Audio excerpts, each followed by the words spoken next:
আসসালামু আলাইকুম, কেমন আছেন সবাই? আশা করি সবাই ভালো আছেন। আমরাও আলহামদুলিল্লাহ ভালো আছি। তো আজকে আমি একটা রেসিপি শেয়ার করতেছি। অবশ্য কমন রেসিপি, সবাই এটা রান্না করতে জানে, তবে আমি আমার মতো রান্না করতেছি। ভালো লাগলে অবশ্যই দেখবেন এবং আমার চ্যানেলটি সাবস্ক্রাইব করবেন। পাশে বেল আইকনটি প্রেস করে রাখবেন যাতে আমার পরবর্তী ভিডিওটি আপনাদের সামনে আসে।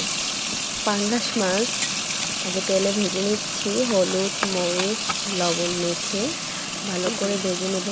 অবশ্য আমাদের বাসায় পাঙ্গাস মাছ তেমন কেউই খায় না। আমার ছেলে ছোট অনেক, তবে ও একটু একটু খাওয়া দিতে, তো পাঙ্গাস মাছে কাটা থাকে না, তো এই জন্য আমার আম্মু নিয়ে এসেছিল।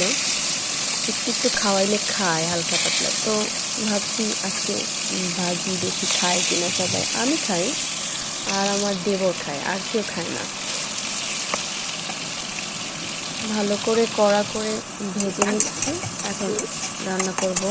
পেঁয়াজ তেল দিয়ে ঘোটানাটা করে লাড়াইয়া তারপর পানি দিয়ে লবণ, হলুদ, মরিচ পরিমাণ মতো সব দিয়ে তারপর আবার লাড়াইব।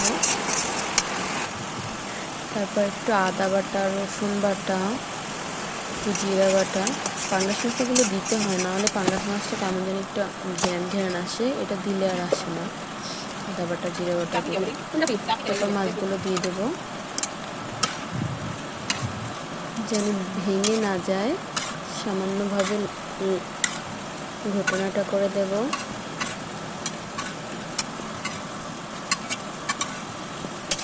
মাছগুলো সব দেওয়া হয়ে গেলে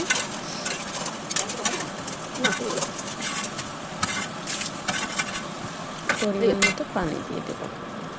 এপাশে আবার আমার শাশুড়ি দুধ জাল দিচ্ছে, আমি ওই পাশে মাছটা নিয়ে দিয়ে দিলাম। টকবগাই ফুটতেছে, হয়ে আসছে প্রায়, একটু ভাজা ভাজা করে ফেলবো। দুধ আর মাছ একসাথেই হয়ে যাবে। আল্লাহ হাফেজ, সবাই ভালো থাকবেন।